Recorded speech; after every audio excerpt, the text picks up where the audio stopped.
The stars shimmered against the vast darkness as the exploration vessel Pathfinder drifted toward the border of known space.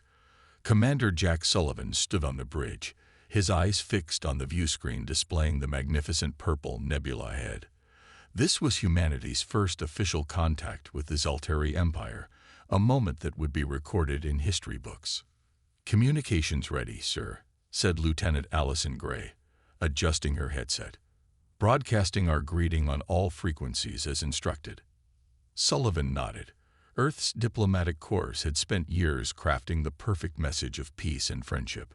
Humanity had only achieved faster-than-light travel 15 years ago, making them newcomers to the galactic stage. Intelligence suggested the Zaltari were an ancient civilization spanning hundreds of star systems. "Any response, Lieutenant?" Sullivan asked, straightening his uniform. "Nothing yet, sir. Wait."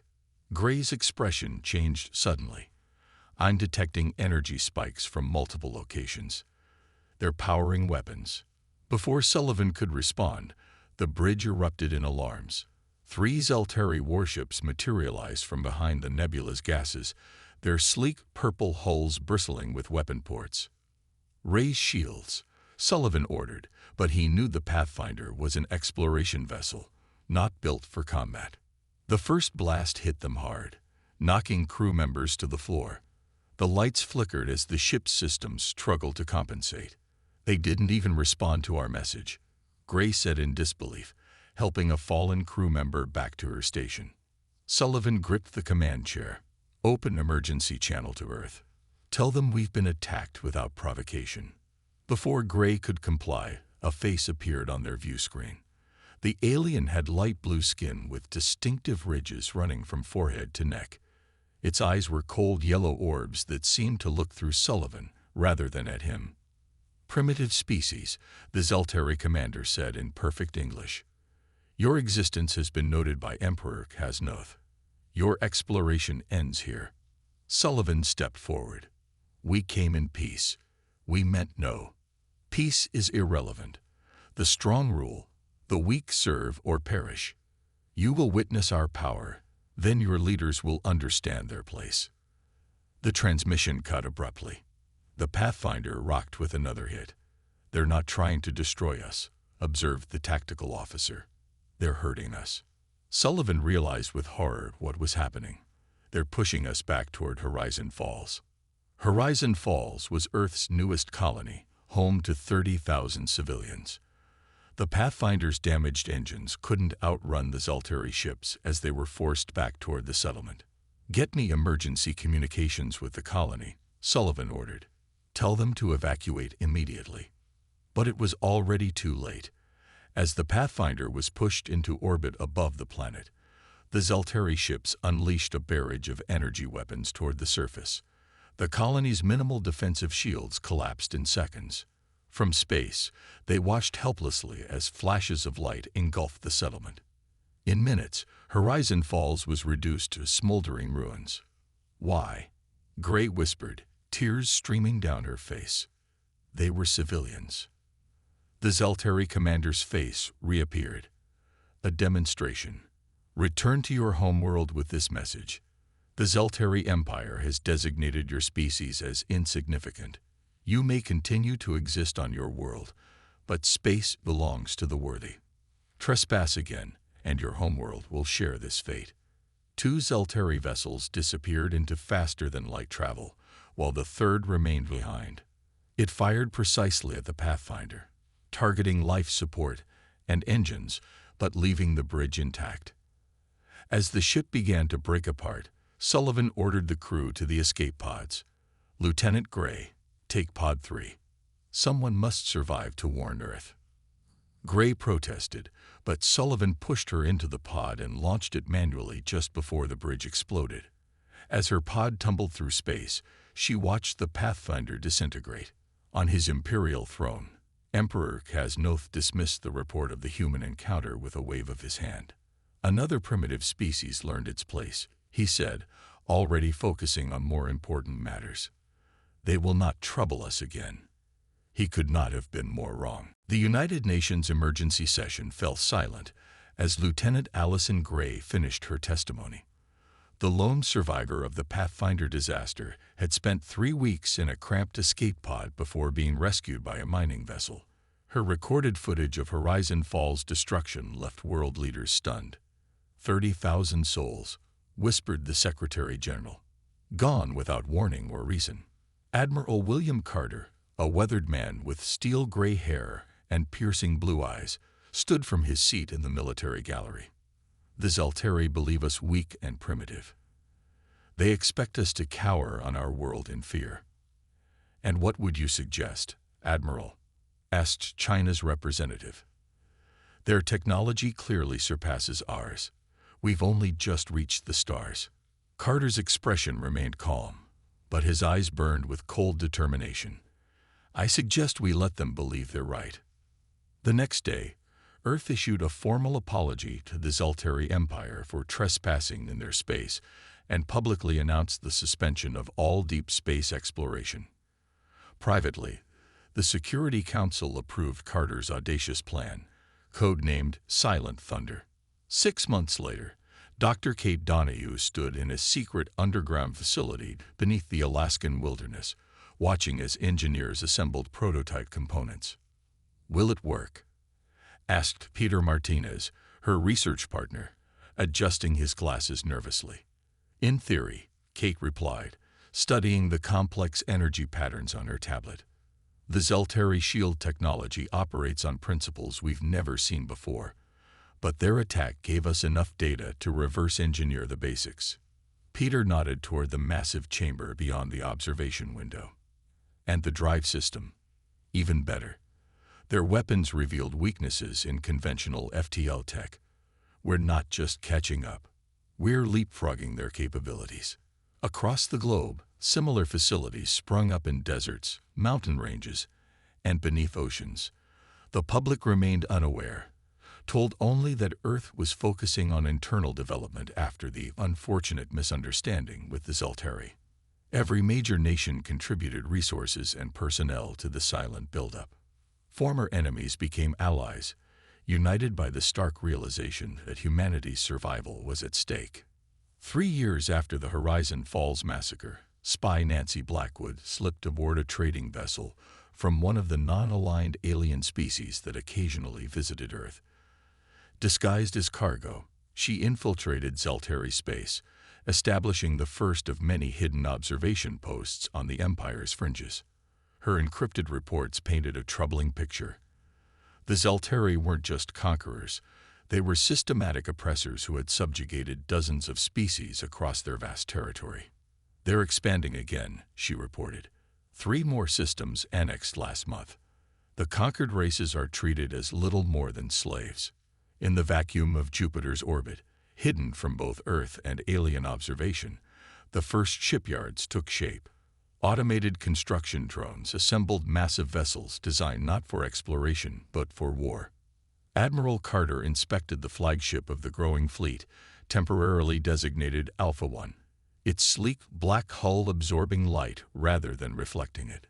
How many can we build? He asked the project director. With the current resources, 50 capital ships and 200 support vessels within 7 years.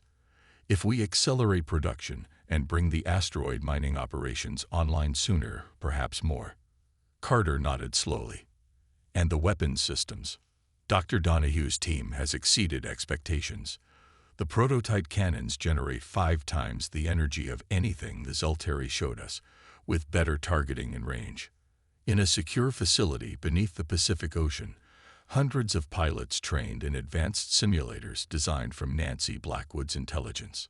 They learned to think like Zeltari commanders, to anticipate their tactics and exploit their weaknesses. Meanwhile, on the public stage, Earth continued to play the role of the humbled, primitive species. Their few permitted interstellar vessels were outdated, their communications respectful to the point of subservience. Emperor Kaznoth, receiving the annual report on Earth, barely glanced at it before tossing it aside. The humans had learned their lesson well. They posed no threat and warranted no further attention. Behind their mask of submission, humanity prepared. They would have only one chance to strike, and when they did, the galaxy would never be the same. 10 years had passed since the destruction of Horizon Falls. On the 10th anniversary, Earth observed a solemn day of remembrance, while deep within the asteroid belt, Admiral Carter addressed the officers of humanity's secret fleet. "Today we remember our dead," he said, his voice carrying through the command deck of the flagship, now named Retribution. "Tomorrow, we ensure their sacrifice was not in vain." Fleet Captain Daniel Brooks stood at attention among the gathered officers. At 42, he had spent the last decade preparing for this moment. The former commercial pilot had been handpicked by Carter to lead the first assault wave. "Operation Reckoning begins at 600, Carter continued. "The Zelteri believe us broken. They will learn how wrong they are." Later, in the engine room, engineer Olivia Winters ran final diagnostics on her creation. The slender woman with auburn hair had revolutionized propulsion technology, but her greatest achievement was the device humming softly before her. "Will it work across their entire network?" Brooks asked, entering the chamber. Olivia nodded. "Their communication systems are standardized across their empire, a weakness we can exploit. When activated, this will create cascading failures throughout their relay stations. They'll be blind and mute for approximately 6 hours." "6 hours could be enough," Brooks said. "It has to be." At exactly 600 Earth time, 300 human warships emerged from their hidden bases. Using coordinates provided by Nancy Blackwood's spy network, they positioned themselves at strategic points along the edge of Zelteri space. No human vessel had ventured this far in a decade. On the Retribution's bridge, Brooks gave the order. "Activate Winter's silence." Throughout Zelteri space, communication hubs suddenly failed. Emergency systems attempted to compensate, only to crash in turn as the carefully crafted virus spread from node to node. "Silence confirmed," reported Communications Officer Ben Walsh. "All Zelteri channels have gone dark." Brooks nodded grimly. "Launch strike teams. Phase 1 is active." Across the border of Zelteri territory, smaller stealth vessels detached from the main fleet. Commander Samantha Rodriguez led the first wave, her team targeting a monitoring station at the Empire's outer boundary. "Shields at maximum," she ordered as they approached. "Weapons hot." The Zelteri station, suddenly without contact with the Imperial network, barely had time to raise alarms before Rodriguez's vessel appeared directly above it. "They'd spotted us," her tactical officer reported. "Too late," Rodriguez replied calmly. "Fire." Advanced energy weapons, the product of 10 years of research, sliced through the station's defenses like paper. Within minutes, the facility was reduced to drifting debris. Similar scenes played out across 50 boundary points. Human vessels struck with surgical precision, eliminating Zelteri outposts before they could alert others to the danger. On the Imperial throne world of Kaz Prime, confusion reigned. Emperor Kaz Noth demanded explanations as reports of communication failures flooded in from all sectors. "It must be a system malfunction," insisted his chief technician. "Perhaps solar flare activity." The Emperor was unconvinced. "Deploy scout vessels to all silent sectors. I want answers, not excuses." But the scout vessels never returned. By the time the Zelteri leadership realized they were under attack, humanity's fleet had already penetrated 3 layers of their defensive perimeter. Captain Brooks watched the tactical display as green indicators confirmed successful strikes across the board. Phase 1 was complete with minimal losses. "The Zelteri are scrambling forces from their interior worlds," reported his tactical officer. "They still don't know who's attacking or from where." Brooks allowed himself a small smile. Comments Phase 2. Target their shipyards and military installations. The human fleet moved deeper into enemy territory, their advanced stealth technology keeping them hidden until the moment they struck. Decades of Zelteri military infrastructure began to crumble under the assault. On a captured Zelteri communications array, Lieutenant Ryan Murphy discovered something alarming. "Captain, I found plans for what appears to be a superweapon. They're building it in the Nurkis system." Brooks studied the data and immediately contacted Admiral Carter. "Sir, we may have a complication." Carter's response was immediate. "Redirect Strike Group 7 to Nurkus. Whatever they're building, destroy it before they can use it." As day turned to night across Earth, its citizens remained unaware that humanity had just launched the largest military offensive in its history. By dawn, the galaxy would never be the same. Emperor Kasnoth's purple skin had paled to a sickly lavender as reports flooded the Imperial war room. The massive holographic display before him showed red alerts blinking across 1/3 of his empire. "Impossible," he whispered, watching another system go dark. "Who dares attack us? The Vosarians lack the technology, and the Krith signed peace treaties centuries ago." High Commander Vex Lore, the Emperor's most trusted military advisor, studied the fragmented data with growing alarm. "My Emperor, the pattern suggests a coordinated assault by an unknown force. They've destroyed 43 outposts, 17 shipyards, and 6 military bases in less than 12 hours. But who?" Kasnoth slammed his fist on the console. "Who possesses such power without our knowledge?" The answer came as communications briefly restored in Sector 7. A grainy transmission showed the destruction of the Zelteri battlecruiser Dominance. For a brief moment, the attacking vessel was visible, sleek, black, and bearing an unmistakable symbol. "Magnify that image," ordered Vex Lore. The symbol expanded on screen. A stylized Earth surrounded by stars. "Humans." Kasnoth's voice rose in disbelief. "The primitives we taught a lesson a decade ago." "It appears they learned a different lesson than intended," Vex Lore said grimly. In the command center of Earth's Second Fleet, military strategist Frank Holloway monitored the Zelteri response.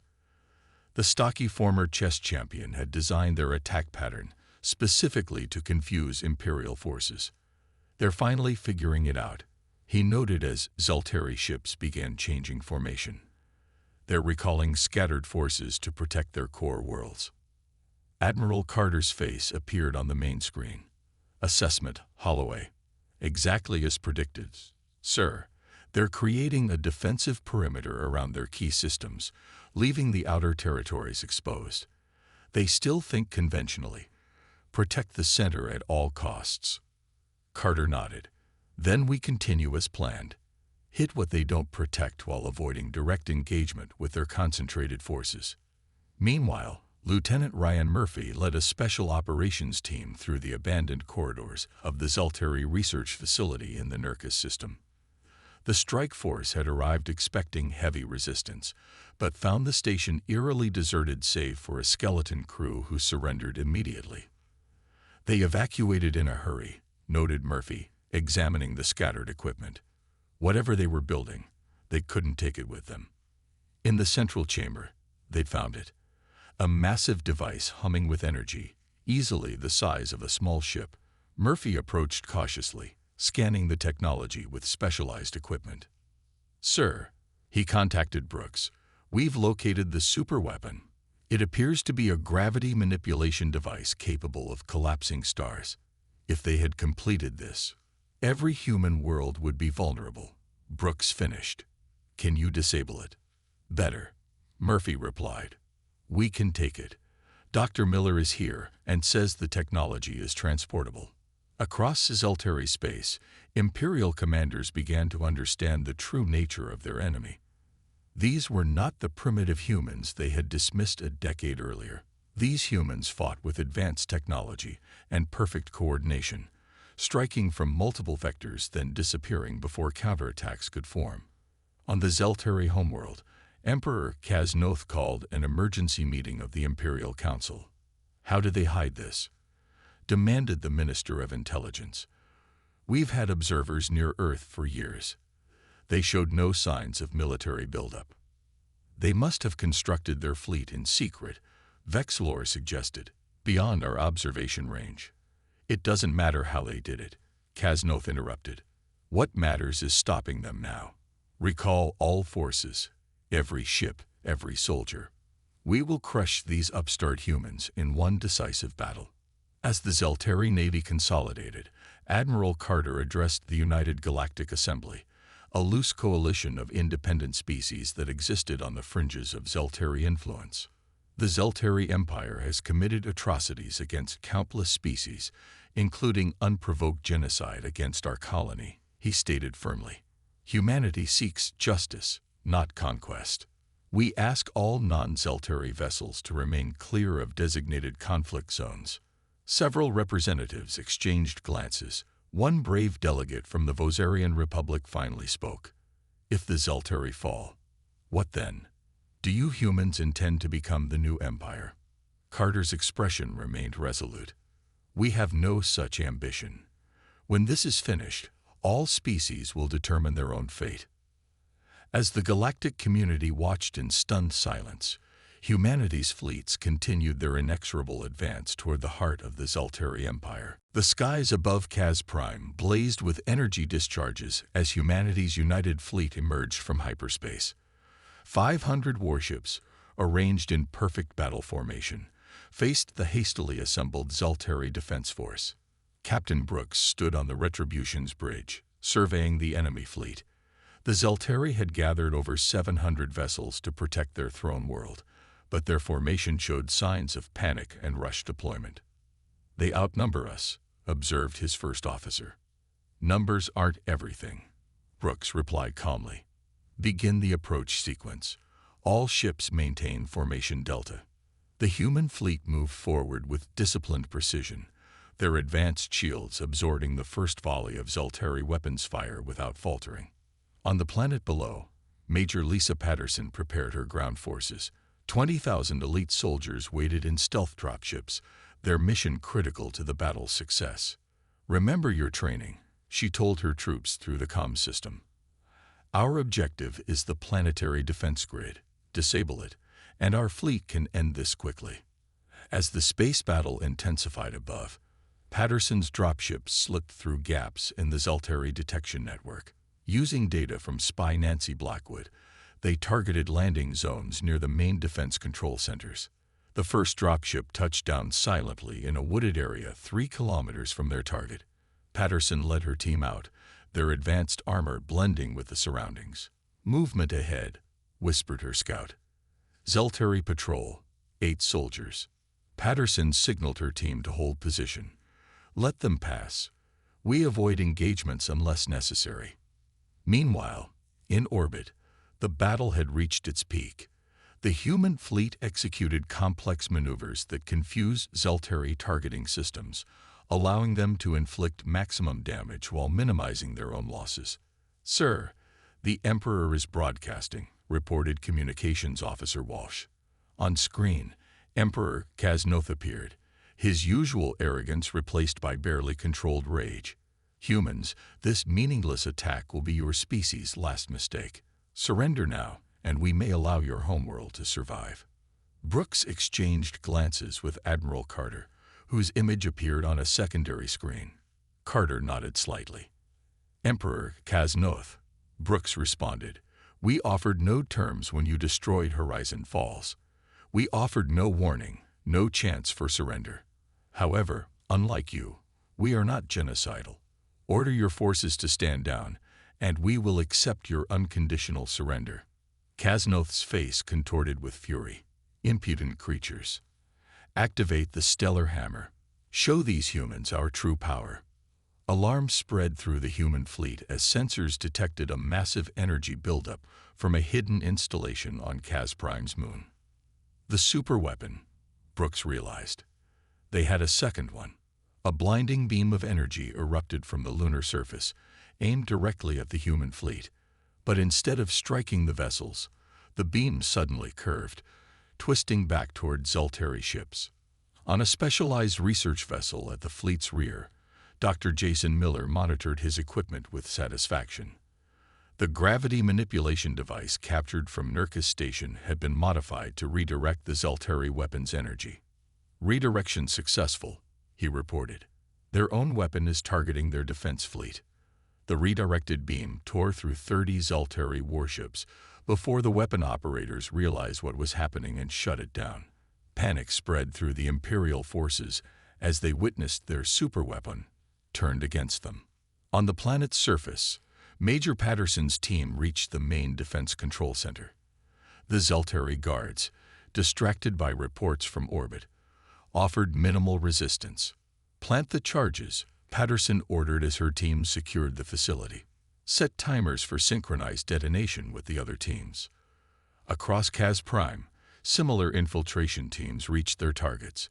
At Patterson's signal, they simultaneously disabled the planet's defensive shield generators and weapons systems. "Ground team to fleet," Patterson transmitted. "Defenses neutralized. The planet is exposed." In orbit, Brooks received the confirmation and opened a channel to the Imperial Palace. "Emperor Kaznoth, your defenses are down, your fleet is in disarray, and your superweapon has failed. These are our final terms: unconditional surrender, or we will destroy your military capability entirely." On the palace balcony, Kaznoth watched in disbelief as human warships descended through the atmosphere, positioning themselves above key military installations. How had these primitives, these insignificant creatures he had dismissed a decade ago, brought his mighty empire to its knees? "I will not surrender to lesser beings," he hissed to his advisors. "Prepare the royal escape shuttle. The empire may have lost this battle, but I will return with greater forces." But as imperial officials rushed to comply, they found all escape routes blocked by human forces. The empire that had terrorized the galaxy for centuries was finally cornered, its fate hanging in the balance. The Imperial Palace of Kaz Prime burned as dawn broke over the capital city. Not from bombardment, humans had been surgical in their strikes, but from Zeltari officials desperately destroying records before capture. Smoke billowed from ornate towers where just days before, the Emperor's banners had flown with arrogant pride. Captain Brooks watched from the command shuttle as his forces secured the remaining military installations across the planet. The resistance had crumbled faster than expected once the planetary defenses fell. "Report from Sector 12, his communications officer announced. "Admiral Carter confirms the surrender of the 3rd Imperial Fleet. That's the 5th fleet to lay down arms in the past 24 hours. Brooks nodded. The Zeltari military structure was collapsing like a house of cards. Without the Emperor's direct control and with their communications still compromised, individual commanders were making their own decisions to surrender. And the Emperor himself, still barricaded in the palace bunker with his royal guard. Major Patterson has the location surrounded. Across the Empire, similar scenes played out as human forces systematically dismantled the Zeltari military infrastructure. Centuries of Imperial might were being undone in days. Lieutenant Eric Johnson led a small team through the abandoned halls of the Imperial Archives. The young intelligence officer had been tasked with securing any information that might help stabilize the post-war galaxy. "Look at this," he called to his team, staring at a display showing hundreds of planetary systems. These weren't just conquered worlds. They were prison worlds. Johnson scrolled through the data, his expression darkening. The Zeltari imprisoned entire species. Some have been enslaved for over 1,000 years. He downloaded the information immediately and contacted Fleet Command. "Sir, I've found evidence of at least 27 enslaved species across the Empire. Many don't even know Earth exists or that we're responsible for the Zeltari collapse." Admiral Carter received the report with grim satisfaction. "This confirms what our spy network suspected. The Zeltari weren't just conquerors, they were jailers. Send the coordinates of all identified prison worlds to our liberation forces." As human ships appeared in the skies of enslaved worlds, confusion reigned among the subjugated populations. Some feared the newcomers were simply the next oppressors, while others cautiously hoped for real change. Communications Officer Heather Wilson developed a solution. Using captured Zeltari broadcast systems, she created a galaxy-wide transmission channel. "We need to show them who the Zeltari really were," she explained to Brooks. "And who we are." With Admiral Carter's approval, Wilson began broadcasting evidence of Zeltari atrocities throughout the former empire, along with footage of human forces freeing prisoners and providing aid to devastated worlds. The effect was electric. Across the Empire, former Zeltari subjects rose up against their remaining overseers. Species that had been enemies under Imperial rule now united in the power vacuum, forming unlikely alliances. On the Zeltari mining world Drakon IV, the reptilian Soren slaves overwhelmed their guards after seeing Wilson's broadcast. Their leader sent a message to the nearest human vessel. "We fight with you now. Tell us where to strike." Similar uprisings spread across 100 worlds as the Zeltari's carefully constructed system of fear collapsed. In his bunker beneath the Imperial Palace, Emperor Kaznoth received increasingly desperate reports from his few remaining loyal commanders. "The 7th Fleet has surrendered at Belgrix," reported his last communications officer. "The territorial governors of the Outer Rim have declared independence. The inner worlds are demanding your abdication. Traitors, all of them." Kaznoth raged, smashing a priceless artifact against the wall. 10,000 years of Zeltari dominance will not end because of hairless primates from a backwater world. But reality could not be denied. One by one, his commanders surrendered. His ministers defected. Even his royal guard began to desert, slipping away in the night as the inevitability of defeat became clear. After 3 days of siege, Major Patterson's forces breached the bunker's outer defenses. They encountered only token resistance as they approached the Emperor's inner sanctum. "Surrender peacefully," Patterson announced through the chamber's communication system. "You will be treated according to Galactic law." When they finally forced the doors open, they found Emperor Kaznoth alone, his once resplendent robes dirty and torn, sitting on a makeshift throne fashioned from storage containers. "I underestimated your species," he said quietly as Patterson's soldiers secured him. "A mistake I will not live long enough to repeat." As news of the Emperor's capture spread across the galaxy, the remaining Imperial forces surrendered en masse. The Zeltari Empire, which had dominated the galaxy for millennia, had fallen in less than a month to a species they had dismissed as primitive. The age of Imperial terror was over. The question that now hung over 1,000 worlds was simple: what would rise to take its place? 1 year after the fall of Kaz Prime, representatives from 300 formerly subjugated worlds gathered in Earth's newly constructed Galactic Assembly Hall. The massive transparent dome, built in the Sahara Desert, allowed the alien dignitaries to view the stars that now united them rather than divided them. Admiral William Carter, his uniform adorned with the simple insignia of Earth's united forces, stood at the central podium. Age had deepened the lines on his face, but his eyes remained sharp and clear. "Today, we formalize what began in the ashes of the Zeltari Empire," he announced to the gathered delegates. "The Galactic Concord is no longer just an idea, but a reality." The chamber erupted in approval. Species that had been mortal enemies under Zeltari rule now standing side by side. Representatives from worlds that had been isolated from each other for centuries exchanged gestures of friendship. In the years since Emperor Kaznoth's capture, humanity had surprised the galaxy. Despite possessing the military might to establish themselves as the new dominant power, they had instead focused on stabilization and reconstruction. Human ships had delivered aid to devastated worlds. Human diplomats had mediated ancient conflicts, and human engineers had helped rebuild what the Zeltari had destroyed. "The Articles of Concord establish a democratic alliance," Carter continued. "Each world retains its sovereignty while participating in mutual defense and cooperation. No species shall dominate another. No world shall suffer alone." Near the back of the chamber, Captain Daniel Brooks watched with quiet satisfaction. The Retribution, once the spearhead of humanity's vengeance, had been the first warship converted to a relief vessel. "Did you ever imagine this?" asked Olivia Winters, standing beside him. The engineer had spent the past year adapting her technologies for peaceful purposes, creating faster transportation and communication systems for the new alliance. "Not when we started," Brooks admitted. "Then, it was only about justice for Horizon Falls. And now," he gestured to the diverse gathering before them, "now it's about making sure nothing like that happens again, to anyone."